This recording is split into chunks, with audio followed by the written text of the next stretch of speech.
So they're very popular in automobiles. We use them to see what's behind us so it can help our road ahead. But you know what? They're also very useful in life. Rearview mirrors.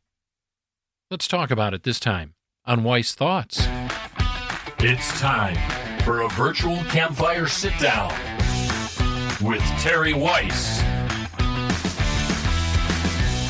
Welcome to Weiss Thoughts. Hey, welcome back, everybody. Welcome to another campfire sit-down with yours truly, Terry Weiss. Welcome to Weiss Thoughts. I'm so glad you're here and decided to join me for this episode of the podcast today. We really do truly appreciate your listenership. And just by the way, I do have a website for the podcast, weissthoughts.com, W-Y-C-E, weissthoughts.com. There you can listen to all the goodness of the past episodes of Weiss Thoughts, so you can tune in there. Just make sure you spell the name right, W-Y-C-E, weissthoughts.com. Also, you can comment on the shows and leave any feedback. And hey, while you're over there, if you do enjoy the podcast, would you do me a small favor? Leave us a positive and rating and review with your favorite podcast provider, okay? All right, great.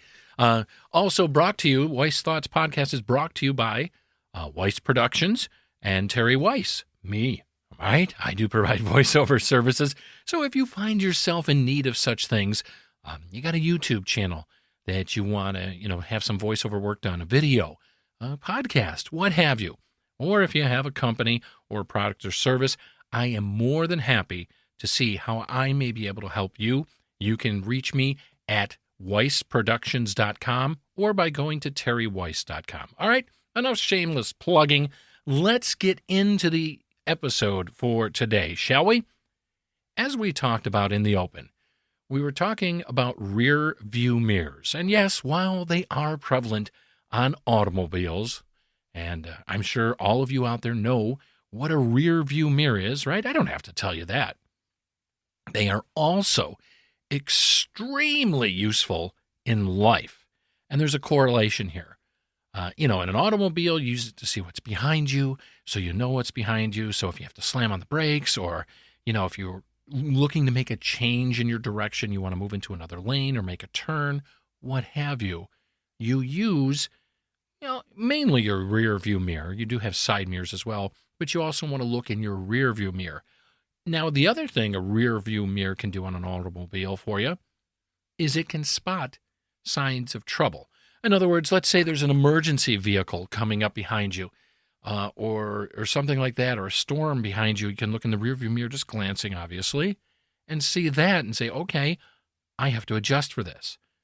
So I know you're probably sitting out there saying, all right, Terry, a knucklehead, how does this relate to life? What are you talking about when you say using a rearview mirror in life? All right, let's get into it. How many of us, and I'm raising my virtual hand here to you today as well, how many of us have made a decision and then further down the road come to regret that decision or go, oh boy, I shouldn't have done that. I shouldn't have said this in that situation. Or I should have done a little more investigation before I went ahead and jumped into this project, this relationship. What have you?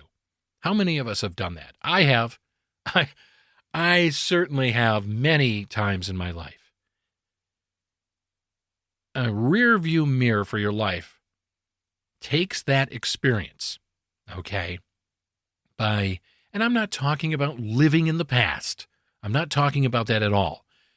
A rear view mirror, what it does is it takes that experience that you had in the past, allows you to call it up and say, okay, what am I going to learn from this so that when I encounter something similar down the road, I can look back and say, aha, wait, Ben, this is what happened last time I did this. This is kind of similar. So I'm going to wait a minute. Hang on. Time out. 30-second timeout called by the home team. I'm going to draw on that information, outcome, good or bad or indifferent, that outcome. and use that information in my rearview mental mirror to help me where I am right now in life. Make sense? And you can apply this to anything, folks. Anything. Any decision that you want to make. Should you invest in that business? Should you buy that stock? Should you approach a difficult conversation with someone? And how should you approach that difficult conversation with someone? These are all things that you can use your mental rear view mirror for. You see where I'm going with this? Are you with me on the highway? You see where I'm at? Yeah, right? Makes sense. And a lot of us, and I'm going to lump myself in with y'all. At times, and some more frequent than others, we don't use our mental rear view mirror. We just boom, plow right ahead and say, oh, it feels good. It looks good. Oh, yeah, this is. We don't use our mental rear view mirror to say, hang on a second, let's pause. Let's get a little introspective thought on this before we go rambling down into the highway, opening the door and walking in to try and save us either some heartbreak, some financial loss, emotional loss, time lost, etc. So by using your emotional rear view mirror, when appropriate, obviously, it can help you minimize problems and obstacles in your current situation and probably down the road, I would say.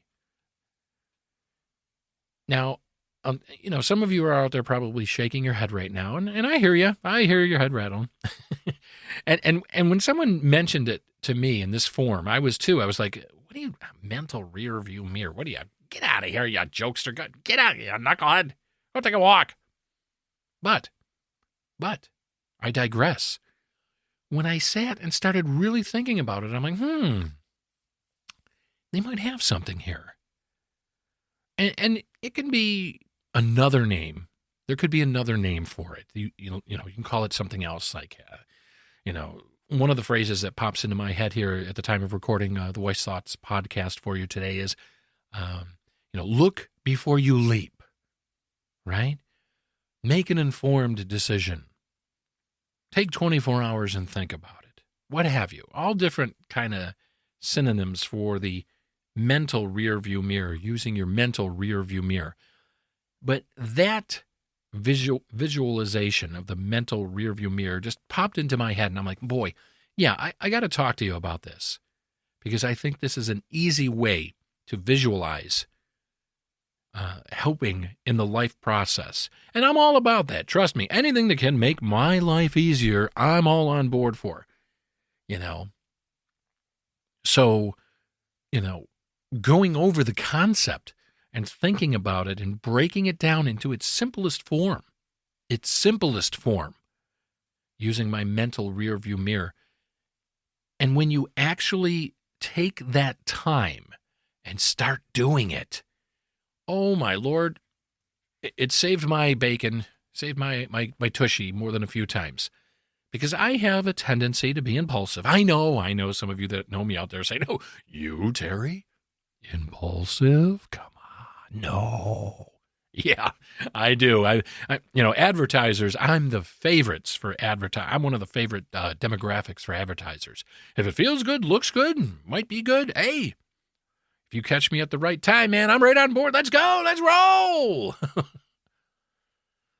But as I travel on life's highway here and get deeper and deeper down into the road of life's highway, into the journey, I am finding more and more and more that looking before I leap, using my mental rear view mirror, is really beneficial. And believe me, it just like any type of thing in your life, especially a mental exercise. And a lot of people don't give things like this that can help, improve your life. The mental gymnastics, the mental thoughts, the mental process. I used to think the same way. I'd be like, it's just the way I am. That's just how I think. My parents thought that way, or I've just always been like this. However, I would offer you this in rebuttal. Your mental process, your mental conditioning, your mental reactions. I look at it, and someone had said this to me, and I started thinking a lot about it, and it really hit home.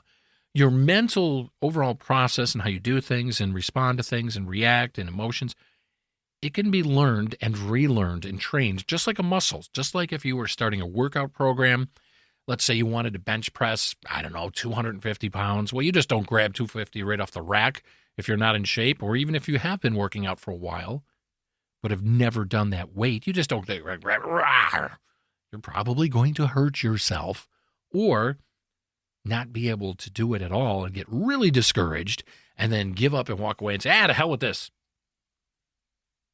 Okay? So you have to practice it. You have to be aware of your thought process, aware of your reactions, aware of how you're responding. That's where the stamina comes in. That's where the dedication on your part, the stick-to-itiveness of it, comes in on your part. You see what I'm saying? And believe me, I'm right there with you, because, breaking a habit or starting and forming a new habit sucks. It sucks. The only new habit I probably would say would be really easy if somebody says, hey, I'm going to give you $1,000 a day for the rest of your life. Oh, wow, that's a habit I can jump right on there, Johnny, because that's an easy one. But things that require us to get out of our comfort zone, to get into areas of our life that we don't want to look at, we don't want to deal with. We want to take the path of least resistance, okay? And let's face it, things that are mentally tough or physically tough, and I'm like you, I shy away from it. I don't want to, it's too hard, man. I don't want to do that. It's too hard. But the payoff is what's worth it in the long run. Think of it this way.